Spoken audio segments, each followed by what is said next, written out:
Diziam que ele carregava o inferno no olhar, que onde pisava, o chão rachava. O nome dele era um sussurro que corria mais rápido do que qualquer cavalo, mais fundo do que qualquer rio, Marcos Capeta. Quando alguém pronunciava essas duas palavras, ninguém completava a frase. Era como se a própria língua se encolhesse, temendo ser arrancada da boca. Porque no sertão onde a vida já custa pouco, ele conseguia baratear ainda mais o destino de quem ousasse cruzar seu caminho. Na região de Paulo Afonso, no calor encardido das margens do São Francisco, a rotina tinha um compasso antigo, o trabalho duro, o vento seco, a fé que se agarrava ao terço de contas gastas. Mas com o tempo, esse compasso passou a bater mais rápido. O medo virou hábito. E a culpa tinha um só dono. Marcos surgia e sumia como sombra.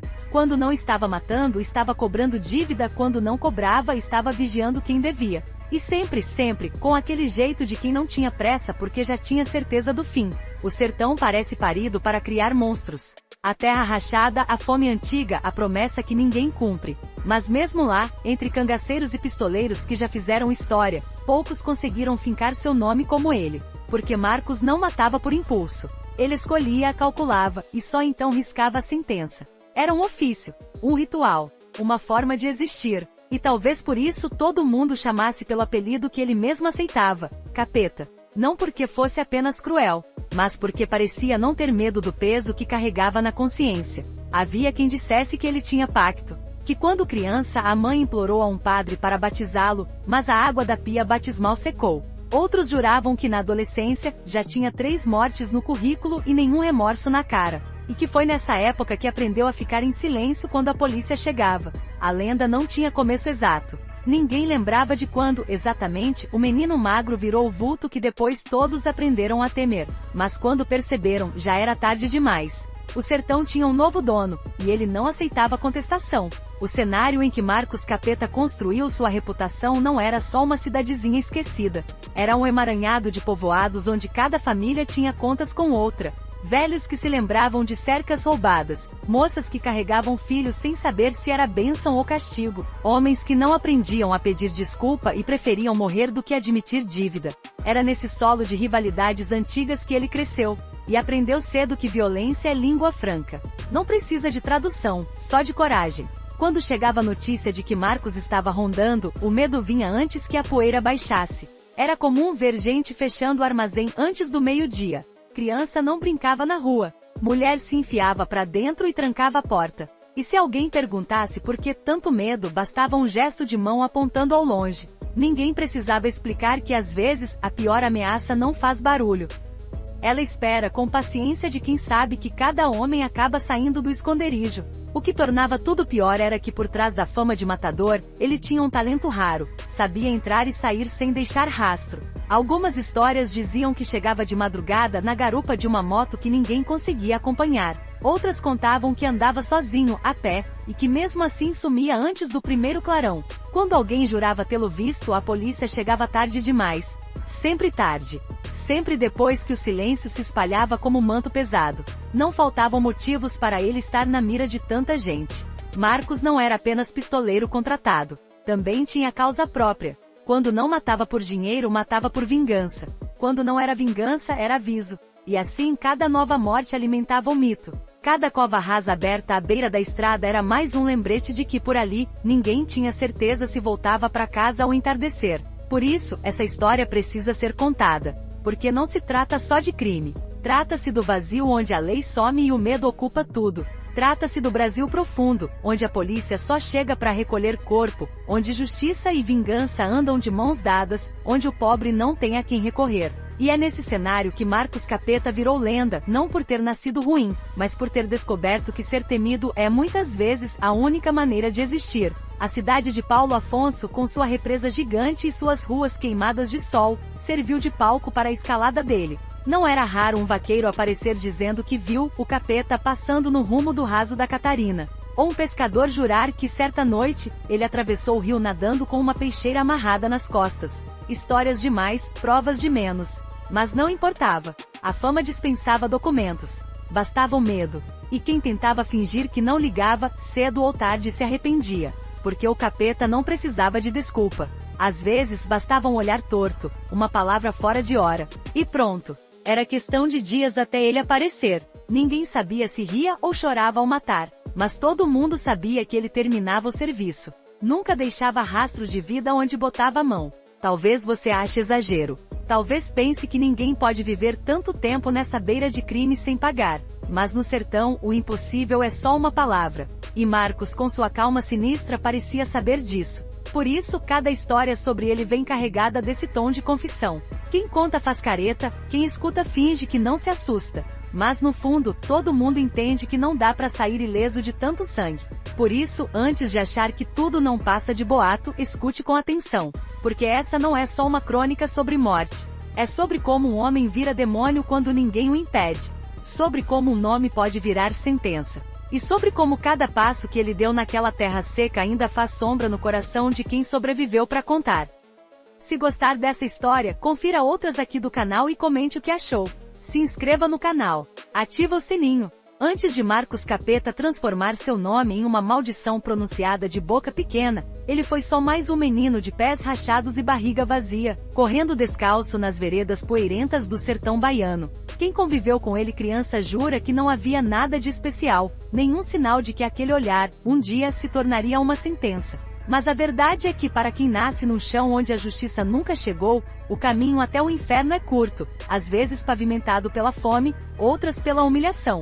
Ele nasceu em uma casa de taipa quase caindo, encostada num beco estreito que se perdia no matagal. Era filho de uma mulher que vendia cocada na feira e de um homem que ninguém tinha certeza se era seu pai ou só mais um que apareceu e sumiu. Cresceu vendo a mãe engolir o choro quando faltava farinha, quando o feijão mofava antes de chegar na panela, quando a dívida do boteco virava ameaça de despejo. Desde cedo aprendeu que a palavra esperança era bonita demais para caber na vida dele. Aos 7 anos, ajudava a mãe carregando latas d'água na cabeça. Aos 10, já vendia balas na porta da feira e aprendia a desviar de mão de homem bêbado que confundia respeito com direito. Aos 12, viu o padrasto, esse sim assumido, chegar em casa entornado de cachaça e bater na mãe até ela desmaiar.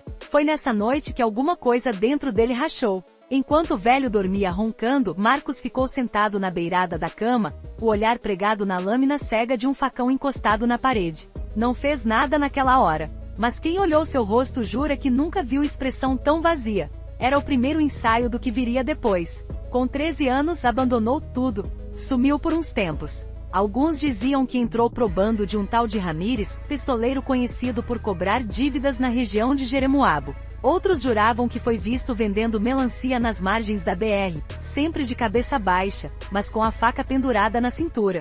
Seja como for, foi nesse tempo que começou a aprender que respeito se toma, não se pede. Aos 15 já não era mais o menino mirrado que corria com balas nos bolsos. Voltou para a cidade mais crescido, os ombros largos e o olhar frio. Ninguém sabia onde tinha estado. Só sabiam que dali em diante, quem quisesse esbarrar nele que pensasse 2 vezes antes de abrir a boca. Foi quando ganhou o apelido que carregaria até morrer. Uma briga besta na porta de um bar foi o estupim. Um homem debochou, chamou-o de filho de rapariga. Marcos não hesitou. Partiu para cima com uma rapidez que ninguém esperava. Quando apartaram, o outro sangrava no chão, gemendo e chamando pela mãe. E alguém disse meio tremendo, esse aí é o capeta mesmo. O nome pegou como fogo em capim seco. A primeira morte veio pouco depois. E foi ali que o menino virou lenda. Um fazendeiro que contratava jagunços para ameaçar meeiros resolveu cobrar uma dívida da mãe dele. O homem mandou recado, se não pagasse botaria fogo na casa. Na noite seguinte a casa do fazendeiro acordou em gritaria. Marcos entrou com um facão sem dizer palavra. Quando saiu, havia 2 corpos na sala e um rastro de sangue que chegava até a cozinha. Ele sumiu por semanas. Quando voltou não havia policial que tivesse coragem de prendê-lo. E quem pensava em delatar lembrava que no sertão, a vingança chega mais rápido que a patrulha. Aos 17, Marcos já era conhecido de Petrolândia a Paulo Afonso. Era o homem que não precisava de quadrilha. Bastava ele. Quando chegava a notícia de que estava rondando, os comerciantes baixavam as portas antes do sol se pôr. O silêncio ficava pesado, como se o ar se enchesse de presságio. Mas ele não fazia questão de aparecer sempre. Preferia o mistério. Sumia por meses, depois voltava para acertar contas que ninguém lembrava de ter deixado pendentes. O que alimentava ainda mais a lenda era seu jeito de agir. Nunca gritava. Nunca ameaçava em voz alta. Chegava com passos calmos, perguntava pelo nome do devedor, e se não encontrasse, deixava recado que bastava. Diz que o capeta passou. Só isso. Quando o recado chegava, muitos preferiam ir embora da cidade a esperar o retorno. Porque ninguém, absolutamente ninguém, podia jurar que teria coragem de encarar Marcos cara a cara. Os mais velhos comentavam que ele herdara a frieza do avô, um homem que diziam ter matado 7 por disputa de terra. Outros garantiam que era um castigo antigo que a família carregava. Mas verdade mesmo era que ninguém explicava o que tornava aquele sujeito tão perigoso. Talvez fosse o fato de não parecer satisfeito nem arrependido. Era como se cada morte fosse só mais uma conta quitada, um assunto encerrado. Aos poucos, o apelido deixou de ser só piada. Virou símbolo. Quando se falava capeta, todo mundo entendia. Não precisava completar frase. Não precisava descrever. E ele, que nunca pediu nada além de respeito, viu nisso a oportunidade de se impor sem disparar uma só bala. Porque no fim, quem domina pelo medo já venceu antes mesmo de aparecer. E assim começou a lenda. Um garoto nascido de nada que encontrou no terror uma forma de existir. Um homem que não aceitava migalhas e que cedo demais, entendeu que ninguém protege quem nasce pobre. Cada história sobre ele era mais um tijolo no mito. E cada silêncio cúmplice era a prova de que no sertão quem decide o próprio destino, quase sempre, tem de pegar a faca com as próprias mãos. Quem viveu para contar sempre dizia que quando Marcos Capeta matou pela primeira vez, foi como se todo o sertão parasse para escutar. Foi um silêncio tão pesado que parecia ter peso próprio, como se o ar ficasse mais denso, a poeira mais espessa, os corações mais apertados. Porque até então, por mais que ele carregasse fama de valentia e ódio antigo, havia quem acreditasse que tudo não passava de ameaça. Bastou uma noite para que essa ilusão acabasse. Foi numa terça-feira quente, no mês em que as chuvas esqueciam de cair. O rio São Francisco se arrastava magro, as margens fendidas por rachaduras que pareciam feridas. O vilarejo de Juá, a umas 2 léguas de Paulo Afonso, se preparava para dormir. As lamparinas iam se apagando uma a uma, e só o bar do Zé Miguel seguia aberto, com meia dúzia de homens bebendo cachaça braba e jogando dominó sobre uma mesa empenada. Diziam que foi lá que tudo começou. Um homem chamado Carlinhos das Pedras, pistoleiro de aluguel com fama de covarde, bebia desde o entardecer. Contava vantagem, ria alto, batia a mão na mesa para lembrar aos outros que tinha nome e passado. Em dado momento alguém falou em Marcos. Talvez tenha sido deboche, talvez medo disfarçado. Mas bastou que soassem aquelas 2 palavras, Marcos Capeta, para que Carlinhos se endireitasse, mirasse o salão e começasse a cuspir ofensas. Esse moleque não tem coragem de encarar homem feito. Gritava, batendo no peito. Quero ver vir aqui me desafiar. Capeta? Capeta é o diabo que me carregue. Alguns riram, outros baixaram os olhos. Porque no sertão quem zomba de nome perigoso está pedindo azar. Mas Carlinhos, cheio de cachaça, não se calou. Mandou recado, que espalhassem por onde quisessem que ele não temia menino de peixeira. O recado correu feito rastilho. Antes da meia-noite chegou ao ouvido de Marcos. Ninguém sabe onde ele estava, uns diziam que dormia num barraco perto do lixão, outros que rondava a estrada esperando ocasião. Mas o certo é que assim que ouviu, não disse nada. Não mostrou raiva nem surpresa. Apenas levantou-se, ajeitou o chapéu e começou a caminhar. E quem o viu naquela hora contou que era como ver um cão de caça que fareja o rastro da presa. Quando chegou ao Juá, o bar ainda estava aberto. Carlinhos dormia de cara na mesa, um copo vazio tombado ao lado. A maioria dos clientes tinha ido embora, mas uns poucos ficaram só para ver se aquilo que diziam de Marcos era verdade. O silêncio tomou o salão quando ele entrou. O dono do bar gelou por dentro, mas não ousou falar. Marcos caminhou devagar até a mesa, parou ao lado de Carlinhos e ficou olhando. Por um instante longo ninguém respirou. Então, com voz tão baixa que parecia sussurro, Marcos disse: "Tu me chamou?" Carlinhos ergueu a cabeça, os olhos vermelhos de álcool. Por um segundo pareceu confuso. Depois, reconheceu o rosto à sua frente. O sorriso que se abriu foi torto, mais medo do que coragem. Mas quem provoca às vezes esquece que a palavra não volta. Tentou se levantar. A mão tateou o cabo da peixeira na cintura. Não deu tempo. O primeiro golpe veio limpo, sem hesitação. A faca de Marcos cortou o antebraço de Carlinhos num arco preciso, derrubando a arma antes que ela saísse do coldre. O segundo corte atravessou a clavícula. E o terceiro, o golpe que todos lembrariam. Acertou o peito profundo bastante para arrancar um grito seco que ninguém esqueceu. Foi tudo tão rápido que quando Carlinhos caiu de joelhos, o silêncio ainda estava inteiro no salão. Marcos baixou o braço, o punho ensanguentado. O olhar dele era o mesmo de sempre, calmo, sem nada que denunciasse remorso. Por um instante só se ouviu o rangido do banco que alguém empurrou ao recuar. O corpo tombou de lado. O sangue começou a se espalhar pelo chão de barro. Marcos se virou, caminhou até a porta. Antes de sair, virou o rosto sobre o ombro e falou, ainda baixo: "Quem quiser provar também me procura." Ninguém respondeu. Ninguém jamais responderia. Naquela madrugada a notícia correu veloz. Em cada casa onde chegava, uma vela era acesa. Mulheres fechavam as janelas, homens se benziam. O capeta tinha matado o primeiro, e não fora por dinheiro mas por ofensa. Ali nasceu a certeza de que não era só pistoleiro, era sentença viva. Um homem que não aceitava humilhação, que matava por convicção como quem cumpre um rito. Quando a polícia chegou ao bar, encontrou Carlinhos morto e o chão marcado de passos que iam até a porta. Não havia rastros de fuga, porque Marcos não fugia, apenas partia. Deixava atrás de si o recado claro: se duvidassem dele, o destino seria sempre igual. Na manhã seguinte, a cidade acordou diferente. As vozes baixas, os olhos desviando. Uns diziam que Carlinhos mereceu, que quem mexe com cobra acaba mordido. Outros apenas lamentavam que o sertão parecia homem tão pronto para tirar vida. Mas por trás de cada comentário havia o mesmo pensamento: se Marcos tinha matado uma vez, mataria quantas precisasse. Essa primeira morte foi o batismo. Daquele dia em diante, ninguém mais chamou Marcos pelo nome de batismo. O apelido, que até então era deboche, virou identidade. E cada esquina que ele cruzava, cada estrada que pisava, carregava o rumor: o capeta estava solta. E não tinha mais volta. Depois daquela noite em que o sangue de Carlinhos das Pedras se espalhou pelo chão do bar, nada mais foi igual no sertão que rodeava Paulo Afonso. Se antes Marcos Capeta era só um nome sussurrado, uma ameaça meio difusa, depois daquele primeiro assassinato, ele virou realidade.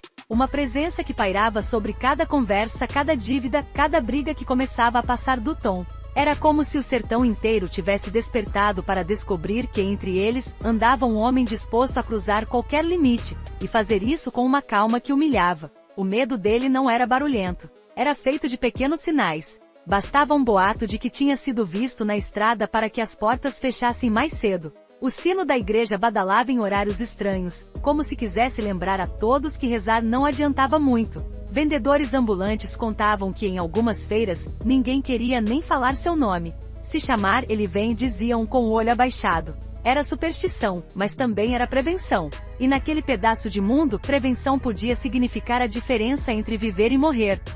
Em poucos meses Marcos se transformou no tipo de lenda que parecia crescer sozinha. Toda semana surgia uma história nova. Uns juravam que ele dormia no mato, envolto num cobertor de lona, sempre com a peixeira no peito. Outros garantiam que tinha um esconderijo num galpão abandonado perto da barragem, de onde observava quem devia. Diziam que sabia tudo sobre todo mundo, quem devia, quem traía, quem se escondia. Talvez fosse exagero. Mas no sertão, a verdade não precisava de provas para ganhar peso. Não demorou para que outros pistoleiros se oferecessem para matá-lo. Era questão de honra, ou pelo menos, de orgulho ferido. Alguns achavam que era inadmissível um homem só tomar conta do medo coletivo. Mas todos que tentaram não voltaram para contar. O primeiro foi Juca Listrado, conhecido por ter matado 5 e sobrevivido a 10 facadas.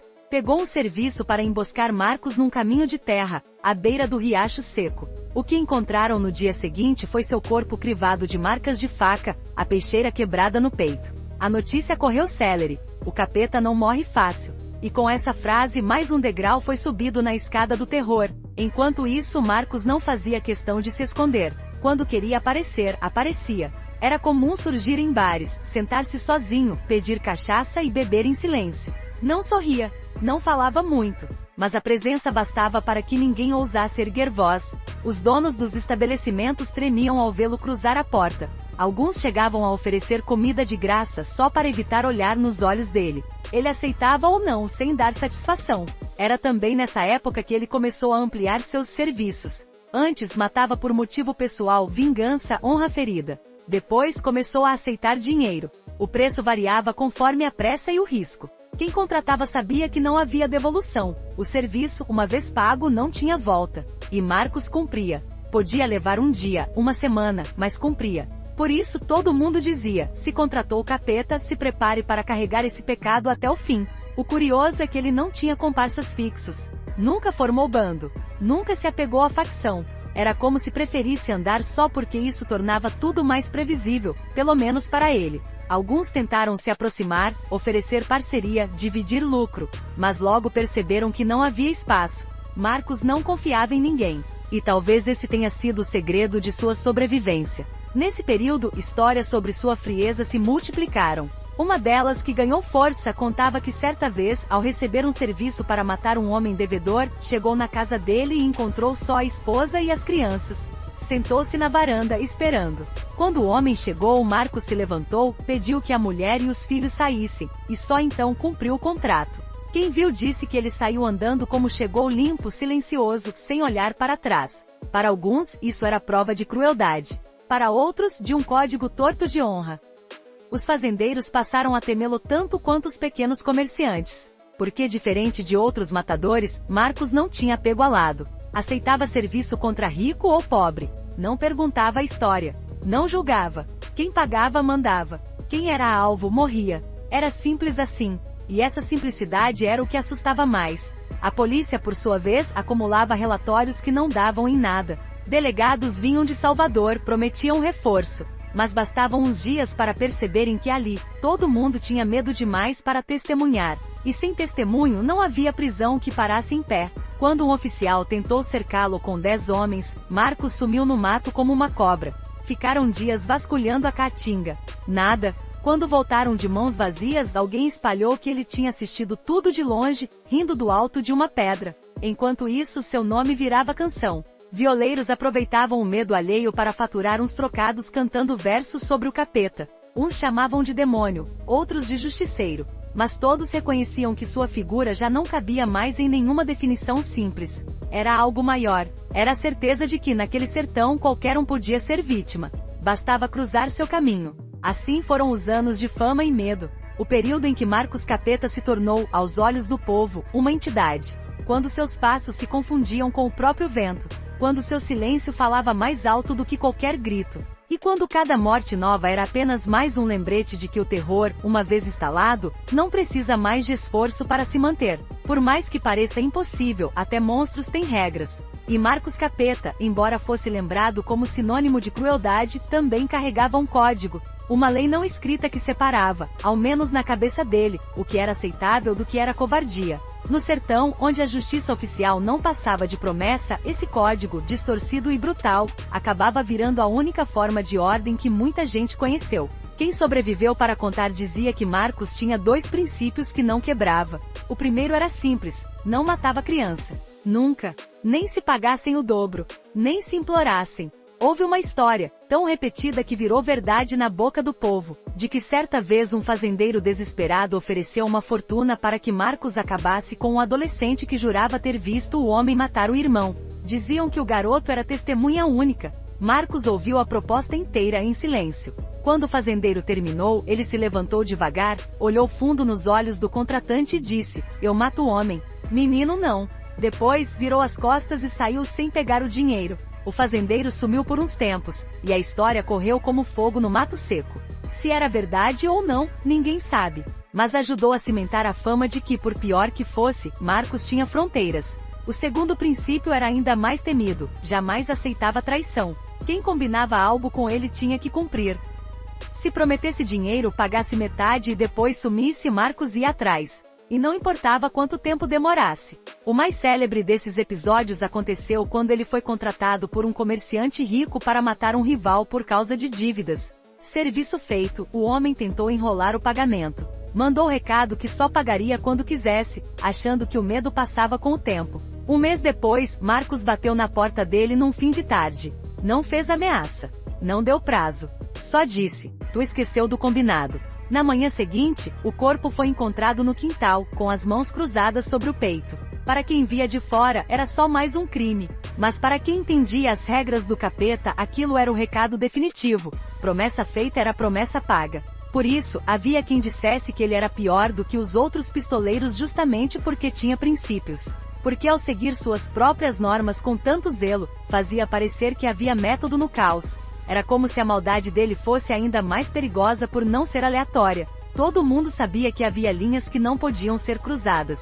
E ao mesmo tempo todo mundo temia pisar nelas sem perceber. Havia também um tipo estranho de respeito que crescia ao redor dele. Os velhos que viam de longe diziam que se tivesse nascido em família rica, Marcos seria chefe. Talvez até político. Porque o que ele tinha de violento tinha também de obstinado. Quando decidia algo, ninguém mudava sua cabeça. Não aceitava ordens, não pedia permissão. Era dono de si, e isso no sertão era qualidade rara. Só que ele escolheu usar esse poder para espalhar medo. Entre os poucos que conversaram com ele em momentos de calmaria, havia quem jurasse que Marcos não se achava mal. Dizia que só fazia o que precisava. Quando perguntavam se não tinha peso na consciência, respondia que cada homem tem seu destino. E que uns nascem para morrer de doença, outros de bala. Ele só se via como um instrumento que adiantava o fim de quem já estava marcado. Era um raciocínio que deixava qualquer um arrepiado. Quem cruzava seu caminho também aprendia rápido que ele não gostava de alarde. Não gritava, não ameaçava em praça pública. Se tivesse problema, resolvia no silêncio. Foi assim com vários desafetos. Um olhava torto, outro espalhava boato, e ele esperava. Não tinha pressa. Dava o tempo que fosse. Mas no dia em que decidia agir, ninguém tinha chance de defesa. Quando a vítima percebia, Marcos já estava ali, com aquele olhar quieto que parecia não caber arrependimento. Esse jeito frio de cobrar conta acabou virando regra não dita na região. Quem devia dinheiro ou desrespeitava contrato sabia que mais cedo ou mais tarde ia ter de encarar o capeta. Muitos preferiam sumir antes. Iam embora da cidade, deixavam tudo para trás. Porque era melhor virar forasteiro do que viver na expectativa de um dia ouvir passos na porta, no meio da madrugada. Ainda assim, havia um detalhe que tornava tudo ainda mais difícil de compreender. Apesar de todo esse rigor, Marcos não era visto como um simples matador de aluguel, porque ele mesmo escolhia os serviços. Nunca foi só pelo dinheiro. Se achasse que a causa era covarde demais, recusava. Alguns diziam que era orgulho, outros que era vaidade. Mas quem o conheceu de perto acreditava que aquilo era o pouco de humanidade que ele tinha guardado. Uma chama quase apagada, mas que de algum jeito resistia. Esse senso distorcido de justiça se manifestava em momentos inesperados. Como aquela história de uma mulher que procurou Marcos chorando, pedindo que ele desse fim ao homem que a espancava. Ele ouviu tudo calado. Depois, mandou chamar o marido. Não matou. Fez o homem se ajoelhar no terreiro e pedir perdão. E deixou claro que se acontecesse de novo, aí sim não teria conversa. Nunca mais se ouviu falar do sujeito. Para alguns, foi a prova de que Marcos tinha lado.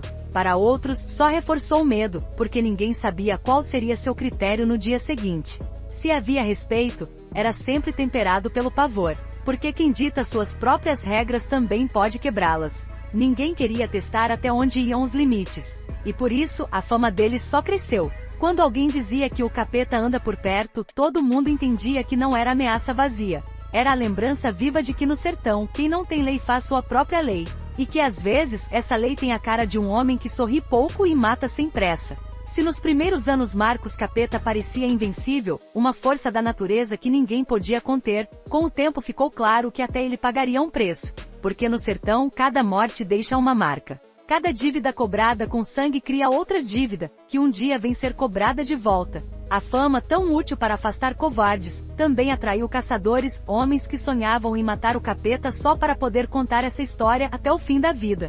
E assim, aos poucos, o medo que ele espalhava começou a se voltar contra ele. Os primeiros sinais vieram de madrugada, quando acordava suando frio, a mão apertando o cabo da peixeira antes mesmo de abrir os olhos. Ninguém viu esses momentos, mas quem dormiu perto dele em seus raros pousos dizia que às vezes Marcos se encolhia, os olhos arregalados no escuro, como se escutasse vozes que ninguém mais ouvia. Era o passado voltando para cobrar. Os rostos dos homens que ele mandara para o outro lado. Os gemidos. O cheiro do sangue. Talvez ele não admitisse nem sob tortura, mas toda aquela violência estava arrancando pedaços dele. Mesmo assim continuava agindo. Cada novo serviço parecia afastar o medo por mais alguns dias. Mas a espiral já tinha começado. E cada vez que aceitava uma encomenda, aumentava o número de pessoas que queriam vingança. Familiares de mortos. Amigos de vítimas. Outros pistoleiros feridos no orgulho. A polícia, que sempre chegava tarde, começou a ser pressionada por políticos, por coronéis que se sentiam desafiados. Havia recompensas não oficiais por sua cabeça, e qualquer notícia de seu paradeiro virava assunto de bar e delegacia. Foi nessa época que Marcos começou a andar cada vez mais sozinho. Antes, era comum vê-lo circulando entre povoados, parando em feiras, entrando em botecos sem pressa. Mas depois passou a evitar aglomerações. Chegava, comprava o que precisava, e ia embora sem uma palavra. Alguns diziam que ele tinha ficado mais frio, outros que finalmente começava a temer. A verdade é que ele sabia que a morte vinha chegando. E ao contrário dos tolos, Marcos nunca subestimou o destino. Os dias ficaram mais curtos, as noites mais longas, e cada ruído na escuridão soava como um aviso. Nos raros momentos em que alguém tinha coragem de encará-lo, podiam notar que seus olhos carregavam outro brilho. Não era mais só a arrogância de quem se acha intocável. Era o cansaço. O pressentimento de que não há homem que vença o tempo inteiro. O preço da violência não vinha só de fora, vinha também de dentro. Porque com o passar dos anos, Marcos começou a perceber que já não tinha outro ofício. Não sabia plantar, não sabia viver de bico, não sabia sonhar. Era pistoleiro, e isso era tudo. Não importava quanta fama acumulasse nem quantos boatos se tornassem canção. Quando deitava a cabeça sobre a pedra que servia de travesseiro, era só um homem velho antes da hora, com o corpo marcado por cicatrizes e o coração tão duro que nem a saudade da mãe conseguia amolecer. Alguns diziam que ele tinha dinheiro guardado, que poderia ter fugido, comprado terra longe dali e começado vida nova. Mas quem entendia a alma dele sabia, não havia fuga possível, porque onde quer que fosse, carregaria junto o cheiro da morte. E quem nasce no sertão, acostumado a resolver tudo na faca, não aprende a pedir licença, nem a pedir perdão. Nesse período, também começaram a aparecer histórias de fracassos, alvos que escapavam por pouco, informantes que sumiam antes de entregar o serviço completo, homens que juravam ter enfrentado Marcos e sobrevivido. Talvez fossem mentiras, talvez não, mas cada boato alimentava a certeza de que a maré virava. Até a polícia, antes tão resignada, passou a agir com mais ousadia. Batidas nas estradas, barreiras improvisadas, carros descaracterizados rondando povoados onde ele costumava passar. Era como se todo mundo tivesse percebido que a lenda não era imortal. O próprio corpo dele começou a reclamar. Os anos de estrada, os combates, as noites dormindo ao relento cobraram seu tributo. A coluna doía, o joelho rangia. E o cansaço era tão fundo que nenhum gole de cachaça conseguia dissolver. Quem o encontrou nesses últimos tempos dizia que Marcos não parecia mais o mesmo. Ainda tinha força, ainda tinha o olhar que derrubava homem valente. Mas era como se por dentro o capeta já se preparasse para baixar a guarda. Mesmo assim, ninguém ousava se aproximar demais. Porque até o último dia, ele manteve o código que o tornará temido. Não matava inocente. Não aceitava traição. E não recuava diante de ameaça. Isso por si só bastava para fazer qualquer um pensar duas vezes antes de cruzar seu caminho. Mas a verdade é que ao fim, a violência que ele plantou virou semente que cresceu contra ele. Cada família que chorou um morto virou inimiga. Cada dívida cobrada a faca virou marca na memória coletiva. E esse exército invisível formado por ódio e ressentimento foi se aproximando em silêncio. O preço maior, porém, talvez tenha sido o isolamento. Porque quando um homem se torna mito, perde a chance de ser visto como gente. Não tinha amigos. Não tinha amor. Não tinha ninguém que ousasse perguntar se ele ainda sonhava. Quem o via, via só a lenda, e isso bastava para afastar qualquer resquício de afeto. E assim, mesmo vivo, Marcos Capeta já experimentava a solidão dos que se condenam à eternidade do medo. Naqueles últimos meses, quem o observava dizia que ele parecia andar mais devagar, como se carregasse fardos que ninguém via. Alguns apostavam que planejava sumir, desaparecer na caatinga e nunca mais voltar. Outros juravam que ele esperava o cerco final, que no fundo, desejava encarar quem viesse buscá-lo. Seja como for, todos sentiam que o desfecho estava próximo, e que quando chegasse não haveria redenção. Porque no sertão, toda bala tem endereço, toda faca sabe onde cortar. E todo homem que faz do medo sua morada, um dia acorda cercado por fantasmas, uns vivos, outros mortos. Mas todos prontos para cobrar o que se deve. Dizem que toda história como essa tem um dia marcado para acabar. Uma manhã em que o sol parece brilhar diferente, como se o sertão inteiro segurasse a respiração. No caso de Marcos Capeta, esse dia começou com o canto dos galos e terminou com o cheiro acre de pólvora misturado à poeira. Foi o desfecho que todo mundo sabia que viria, mas ninguém tinha coragem de antecipar. Os boatos começaram a correr cedo. Ainda nem tinha clareado direito quando um vaqueiro que vinha da beira do São Francisco jurou ter visto 3 viaturas subindo pela estrada de barro que levava ao povoado do Serrote. Ninguém sabia dizer se era operação para cercar traficante, caçar contrabandista, ou coisa pior. Mas bastou o nome de Marcos surgir no rumor para que as portas se fechassem e as mulheres puxassem os filhos para dentro. Enquanto isso, no fundo de um galpão velho, Marcos dormia deitado num catre improvisado. A peixeira descansava ao lado do travesseiro, como sempre. Quem o viu naquela hora contou que ele parecia tranquilo, tão calmo que chegava a incomodar. Talvez porque no fundo soubesse que não existia fuga possível. Talvez porque já tivesse feito as pazes com o destino que escolhera. Os homens que vinham atrás dele não eram soldados comuns. Eram homens de farda, mas também de dívida. Alguns tinham parentes mortos por sua mão. Outros carregavam ordens vindas de cima, ordens que não cabiam em papel timbrado. O que se dizia era que ninguém sairia dali sem resolver a pendência de uma vez por todas. Na caçamba de um dos carros, além das armas, vinham sacos plásticos pretos. Porque se tudo desse errado, já havia quem quisesse ver o corpo do capeta de perto. Quando as primeiras viaturas pararam no terreiro batido de sol, um silêncio pesado tomou conta da manhã. Não havia cachorro latindo. Não havia criança chorando. O vento soprava devagar, levantando redemoinhos que pareciam carregar presságios. O comandante do grupo, um tenente recém-chegado de Salvador, desceu do carro com a mão firme no coldre. Sabia que ali não havia espaço para negociação. Sabia que se vacilasse não voltaria. Marcos! Gritou, a voz firme. É a polícia. A casa caiu.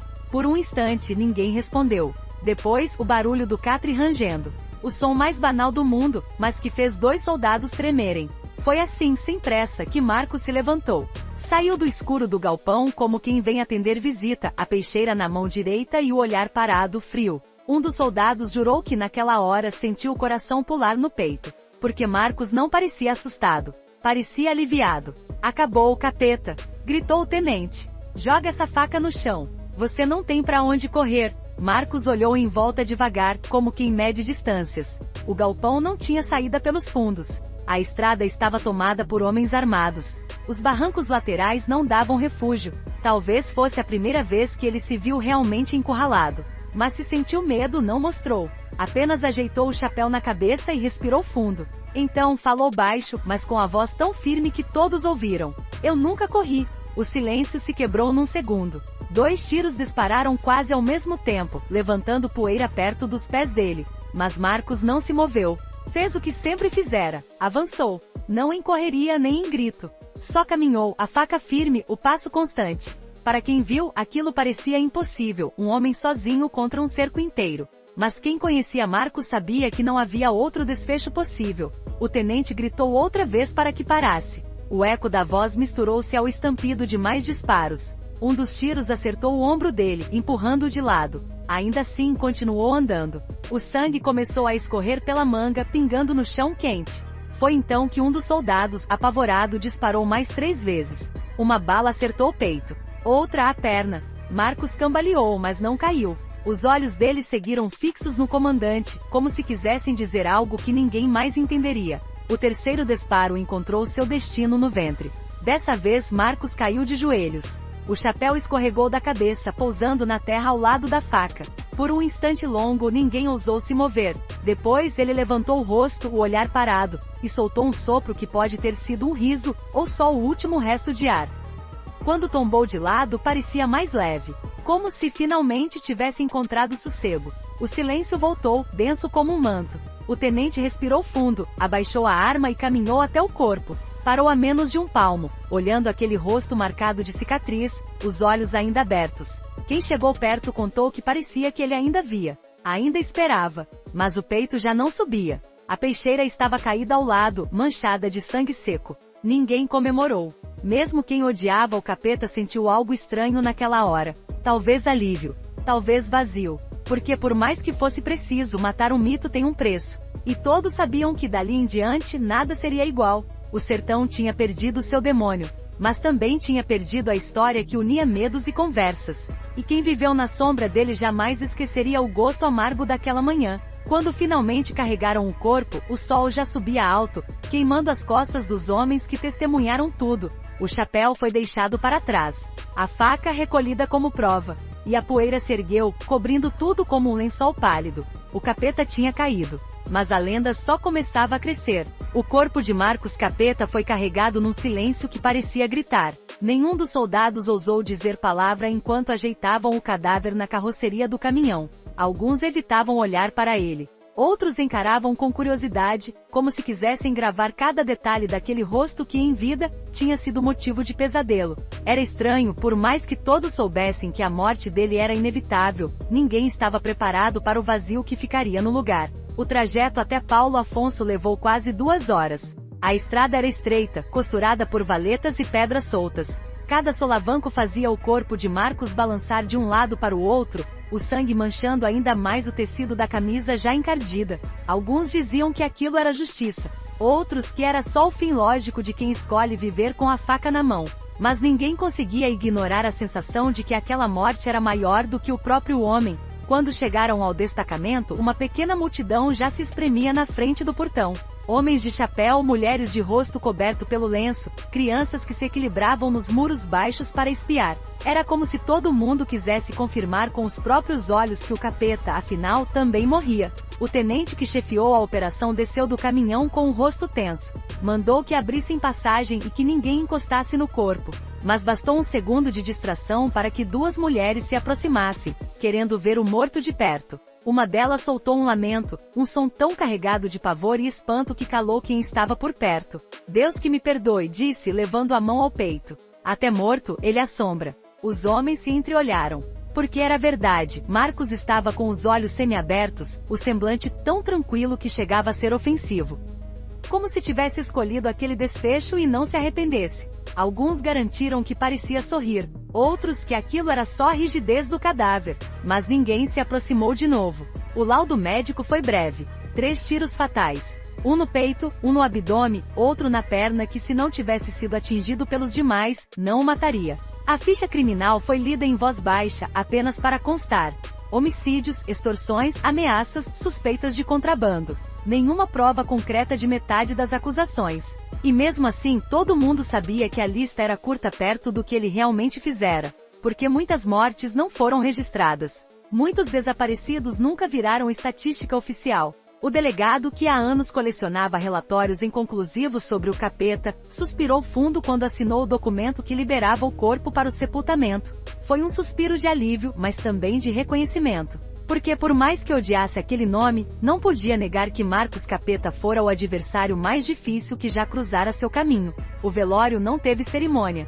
O caixão foi pago às pressas por uma funerária que já conhecia esse tipo de urgência. Nem flores colocaram. Só uma vela tremeluzindo na cabeceira, projetando sombras compridas sobre o rosto do morto. Não apareceu parente. Não apareceu amigo. Apenas alguns curiosos se enfileiraram para espiar. Gente que, no fundo, queria ter uma história para contar. Queria poder dizer, anos depois, que esteve ali quando o diabo virou defunto. Quando a noite caiu, a vela se apagou sozinha. Um vento frio atravessou a sala da funerária, fazendo render a porta do fundo. Quem estava por perto jurou que foi Marcos se despedindo.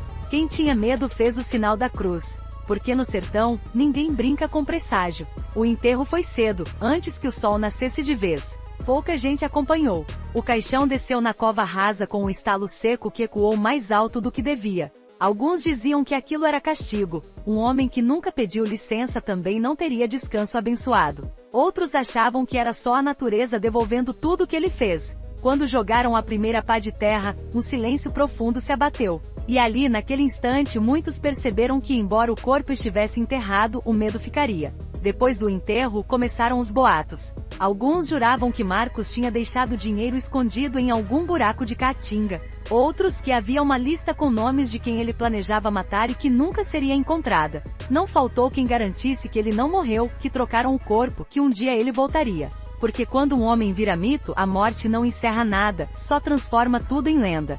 E assim começou o desfecho implacável. A vida seguiu, é claro. As feiras voltaram ao ritmo habitual. Os botecos reabriram. As crianças voltaram a brincar na rua. Mas havia sempre um canto de sombra onde se acreditava que ele podia estar.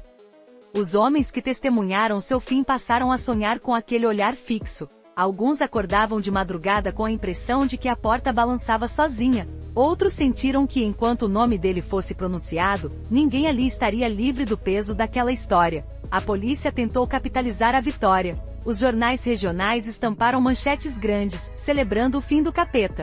Mas a comemoração parecia vazia. Porque se a justiça finalmente chegará tarde demais para tantos que já tinham partido. E para os vivos restava apenas a pergunta incômoda: como foi possível que um homem sozinho mantivesse tanta gente de joelhos por tanto tempo? Nos povoados do entorno, o enterro virou tema de conversa. Uns diziam que o espírito dele vagava pelas estradas, à procura da última vítima. Outros garantiam que todo aquele silêncio era só o começo de outra história, porque no sertão, a morte nunca é definitiva. Sempre sobra algo, nem que seja só o medo. Assim se encerrou a vida de Marcos Capeta. Sem aplausos, sem homenagens, sem lágrima de parente. Um homem que virou lenda e depois fantasma.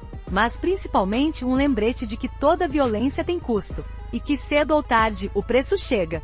Não importa quantos anos se passem. Não importa quanta força se acumule. E mesmo enterrado, ele seguia presente em cada sussurro. Porque alguns nomes não morrem.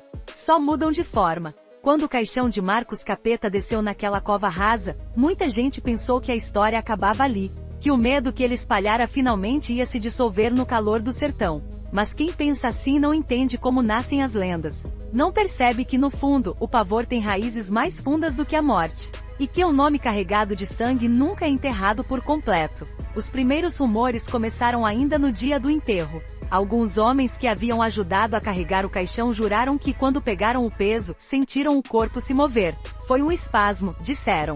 Reflexo do nervo. Mas ninguém conseguiu esquecer aquela sensação incômoda, de que o capeta não aceitava ser coberto pela terra sem lutar uma última vez. À noite, quando a vela do velório se apagou sozinha, o boato virou certeza. Para muitos, aquilo era sinal de que ele não descansaria em paz. Na semana seguinte, os povoados vizinhos se encheram de histórias. Uma mulher contava que viu um homem alto e magro parado na encruzilhada, no escuro, observando sua casa.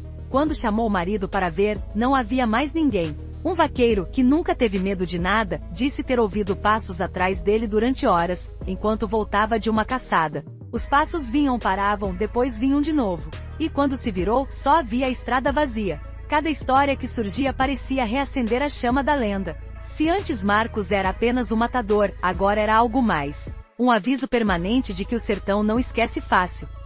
E que quando um homem ultrapassa certos limites, seu rastro fica impregnado no chão, na memória, no jeito como as pessoas falam mais baixo ao entardecer. As crianças, que antes eram proibidas de repetir o apelido dele, passaram a usá-lo como ameaça.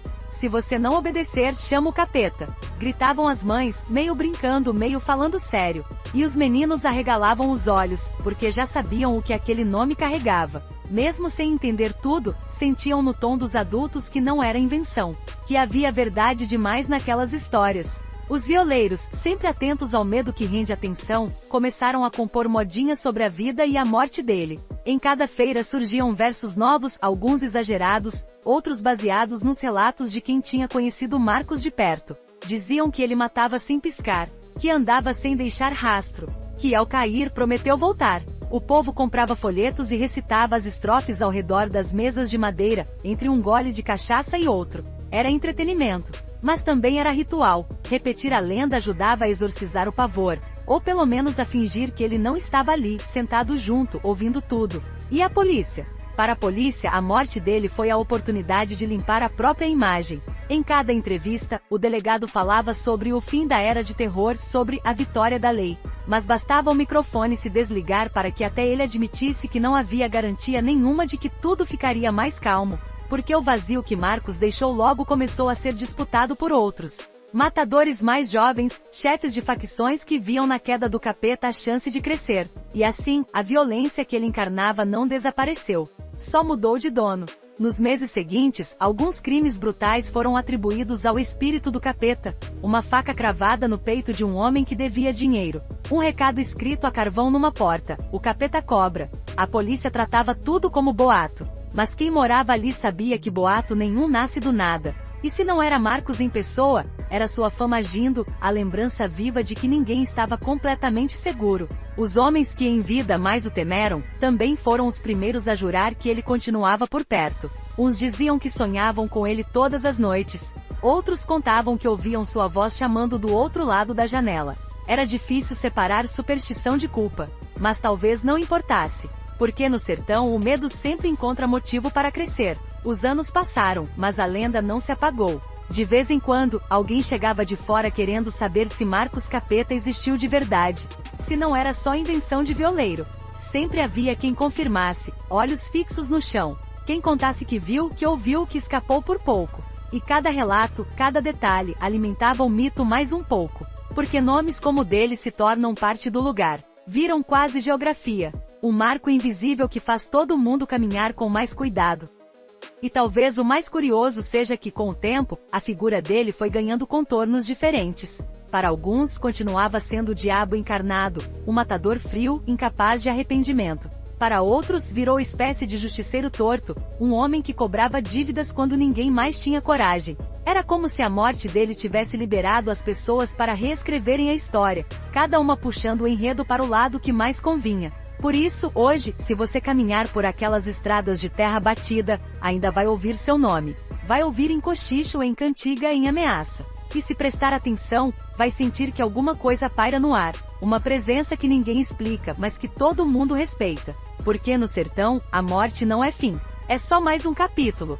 E toda história que começa na faca termina do mesmo jeito, deixando marcas que não cicatrizam. Assim, o eco da lenda de Marcos Capeta segue vivo. Uma lembrança incômoda de que a violência não some quando o homem morre. Ela fica plantada na memória de quem viu, de quem ouviu, de quem sobreviveu. E cada vez que o sol se põe e as sombras crescem sobre o chão rachado, é como se ele ainda estivesse por ali, calado, paciente, esperando ser lembrado. Há histórias que a gente conta para esquecer, outras a gente conta para lembrar. E há aquelas que se contam porque, no fundo, ninguém consegue decidir o que é pior, apagar da memória ou manter viva. A história de Marcos Capeta pertence a essa última categoria. Uma narrativa feita de sangue, silêncio e olhos que preferiam não ver. Um aviso incômodo de que, em certos lugares, a violência não nasce só da maldade, mas também da fome, da miséria, do abandono. Durante anos, ele foi o bicho-papão de cada rua vazia ao anoitecer. O fantasma que rondava a imaginação de quem devia, de quem traía, de quem ousava enfrentar o medo com bravata.